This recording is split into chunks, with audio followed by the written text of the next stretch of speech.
Every week, the United States Treasury sells hundreds of billions of dollars in bonds to fund government operations. For decades, this process happened quietly, almost invisibly, in the background of global finance. But over the past year, something has changed. Economists, central bankers, and institutional investors around the world have been watching these weekly auctions with unusual intensity. The reason? One of the largest buyers in history has been stepping back. This is a story about $850 billion, about the invisible architecture that has shaped interest rates for a generation, and about what happens when that architecture begins to shift. It's not about conspiracy or collapse, it's about the mathematics of debt, the mechanics of global trade, and the slow-moving transformation of the world's financial system. Let's examine what's actually happening, why it matters, and what experts across the spectrum are saying about where this could lead. The foundations. To understand the current situation, we need to start with a simple question. Why do bond markets matter to ordinary people? The answer is more direct than you might think. When the US government borrows money by selling bonds, it sets off a chain reaction that touches nearly every financial transaction in the economy. The interest rate on government bonds becomes the baseline, the foundation upon which mortgage rates, corporate borrowing costs, and credit card rates are built. For the past 2 decades, something remarkable happened in these markets. Foreign governments, particularly China, became massive purchasers of US debt.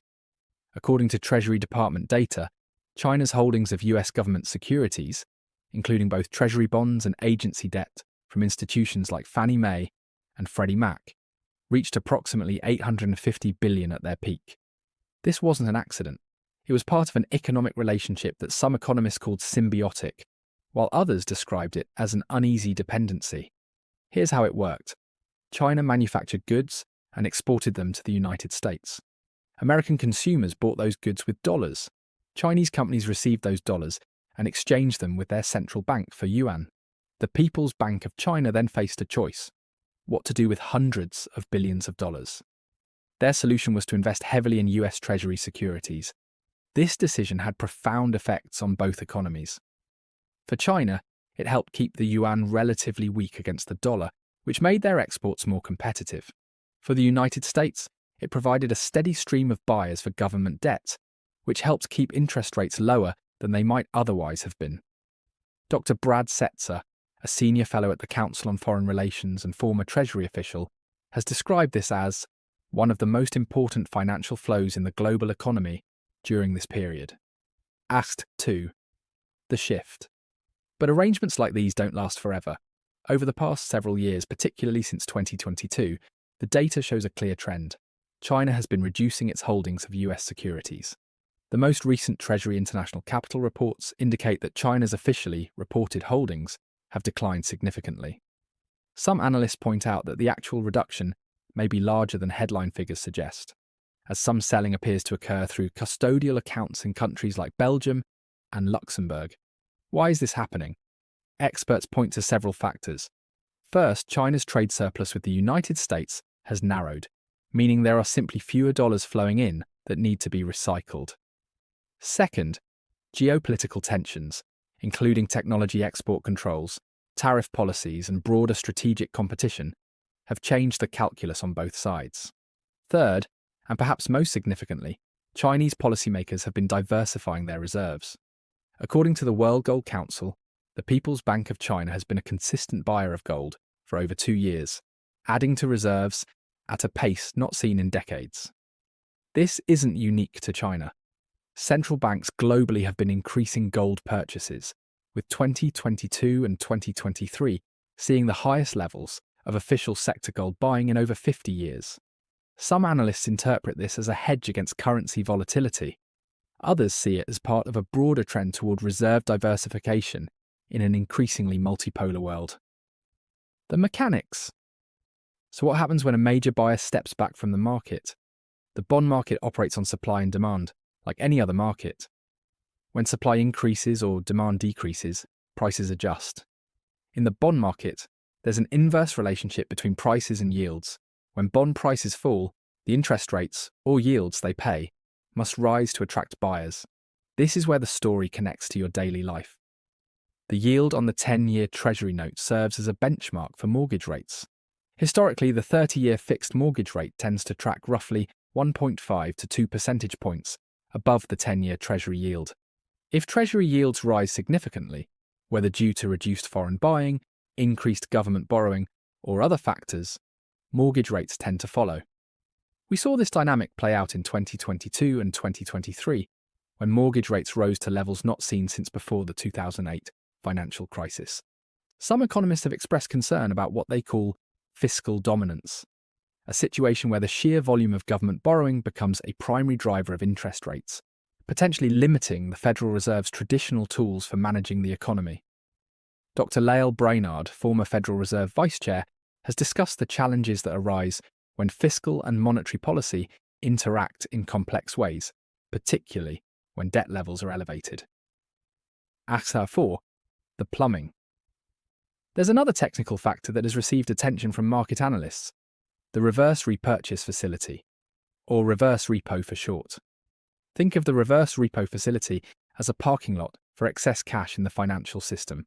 When there's more money sloshing around than the banking system knows what to do with, institutions can park it overnight with the Federal Reserve and earn a small return. At its peak in late 2022, the reverse repo facility held over $2 trillion. As of early 2025, that figure has declined dramatically, falling below $200 billion. What does this mean? Some analysts view it as a sign that liquidity, available cash in the financial system, has tightened. When the government needs to borrow money, it's now pulling more directly from bank reserves rather than drawing on this cushion of excess funds. Zoltan Pozsar, formerly of Credit Suisse and a widely followed expert on financial plumbing, has written extensively about these dynamics, noting that the structure of money markets has important implications for how monetary policy transmits to the real economy. Banking sector pressures. This brings us to another concern that has periodically surfaced: the health of the banking system when interest rates rise quickly. Here's the basic problem. Banks hold large portfolios of bonds purchased when interest rates were lower. When rates rise, the market value of those older bonds falls. As long as banks hold these bonds to maturity, they don't realize losses. But if they need to sell them, perhaps to meet customer withdrawals, they must recognize those losses. The failures of Silicon Valley Bank and Signature Bank in March 2023 highlighted this vulnerability. According to FDIC data, US banks held over $600 billion in unrealized losses on their securities portfolios as of mid-2023. Most banks are not in immediate danger, but the situation has prompted increased regulatory scrutiny and discussions about liquidity management. The Federal Reserve's Bank Term Funding Program, created in response to the March 2023 stress, provided a backstop but has since expired. Economists continue to debate how significant this risk remains, particularly if interest rates stay elevated for an extended period. The global dimension. The story doesn't end at US borders. Changes in how global trade is financed have attracted considerable attention from international relations experts and economists. For decades, oil transactions were predominantly conducted in US dollars, the so-called petrodollar system. This created sustained global demand for dollars, as countries needed dollar reserves to purchase energy. Recent years have seen experiments with alternative arrangements. China has begun settling some energy purchases in yuan through currency swap agreements. Saudi Arabia has indicated openness to accepting currencies other than dollars for certain transactions, though the vast majority of global oil trade still occurs in dollars. The BRICS nations, Brazil, Russia, India, China, and South Africa, have discussed creating alternative payment systems and have expanded their membership to include several other countries. The practical significance of these initiatives remains debated among economists. Some analysts, like economist Stephen Jen, argue we may be witnessing a gradual de-dollarization of global trade.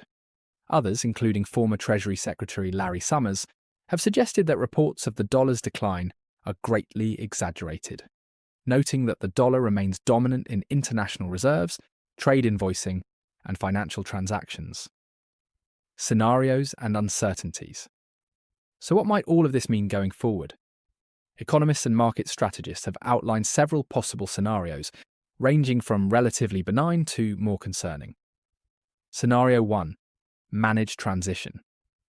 In this view, the reduction in Chinese Treasury holdings is gradual and absorbed by other buyers, including US institutional investors, pension funds, and other foreign governments.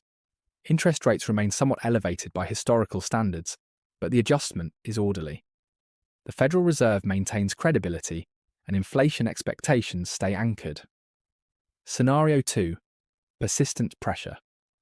Some economists worry about a scenario where reduced foreign demand for treasuries, combined with large federal deficits, keeps upward pressure on interest rates, even as inflation moderates.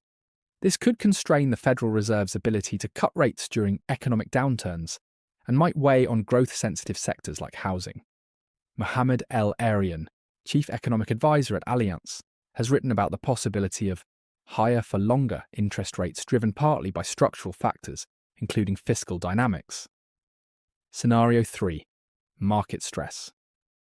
In a more concerning scenario, a sudden shock, geopolitical crisis, banking sector stress, or rapid capital outflows could trigger volatility in treasury markets. This could temporarily disrupt the normal functioning of what is supposed to be the world's most liquid, safe market. Episodes of treasury market dysfunction occurred briefly in March 2020 and again in October 2023, requiring central bank intervention or market adjustments. The housing transmission. One of the most direct ways these dynamics affect households is through the housing market. As mortgage rates rose from historic lows around 3% to over 7% in 2023, it created several effects. Existing homeowners with low-rate mortgages became reluctant to sell and give up their favourable rates, a phenomenon sometimes called rate lock-in. This reduced the supply of homes for sale. Meanwhile, higher rates reduced affordability for potential buyers. According to the National Association of Realtors, the monthly payment on a median-priced home roughly doubled between 2021 and 2023, even before considering price increases. This has led to what some analysts describe as a frozen housing market: low transaction volumes, limited inventory, and frustrated buyers and sellers waiting for conditions to improve. Whether mortgage rates will decline significantly depends partly on Treasury yields, which in turn depend on the factors we've discussed: government borrowing needs, Federal Reserve policy, inflation expectations, and foreign demand for US bonds. Counterarguments and nuance. It's important to note that not all economists share the same level of concern about these trends. Some argue that the US debt market remains the deepest and most liquid in the world, with no real alternative for large-scale reserve holders.